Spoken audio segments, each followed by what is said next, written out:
These are what's left of our bottom of the barrel Tractor Supply chickens at $1 pop. The ones that I didn't sell, here they are. Matt cut a hole in the chicken house so they can escape and have some room in the yard. Thank you, Mr. Kemp. And there we go. We move these pallets from the truck onto 2 pallets that we stacked one on top of the other. And we will be covering that with a tarp.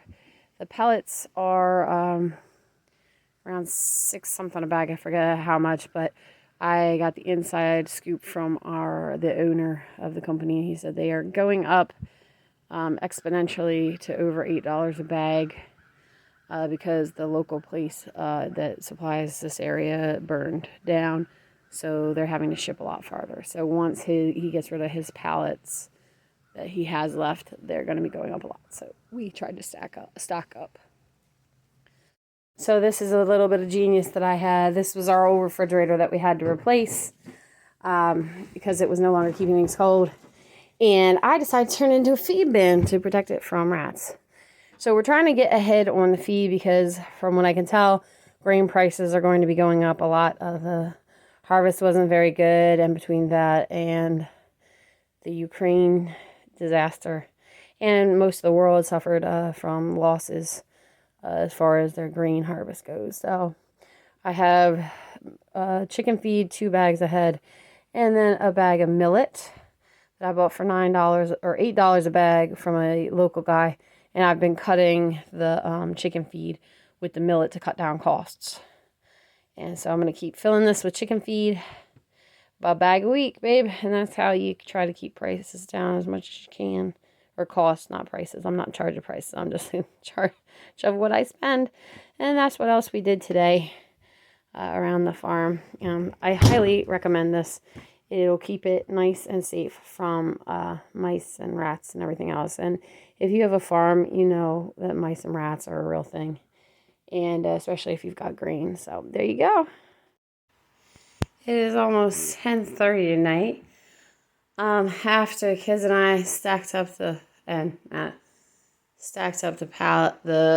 wood pellets, we played some more games, and then we had supper, which was just leftovers. The kids had sandwiches.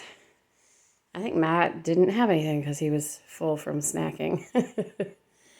And then I did the dishes, although I still have, that's just a few big dishes. And Matt and I were naughty and had the last of the cherry pie and ice cream. So those are there.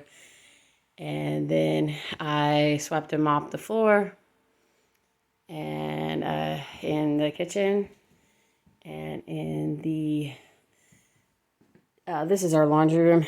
That dark spot there, it looks dirty. It just looks dirty. It's stained or something, and it's like the linoleum is pretty ancient. So that's as clean as looking as it gets, unfortunately. And then I also did the bathroom. Everything that was in the kitchen is now out there. I'll bring that back in the morning once the floor dries. And I have got to say, I use this O'Cedar mop, and it is amazing. I first heard about it on doing it on a dime with Catherine, and she was just waxing poetic about this mop, and I said, there is no way this mop is this good. It is. It really is.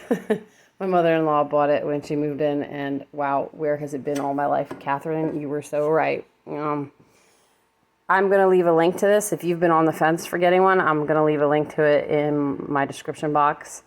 I'll get a little kickback from Amazon for that, but it doesn't cost you any extra. But if you were on the fence for getting this, totally you want one. And considering it's 10:30 and past my bedtime, I'm going to let this dry, and I'm going to bed. So we'll see y'all next time. Remember, do what you can with what you got.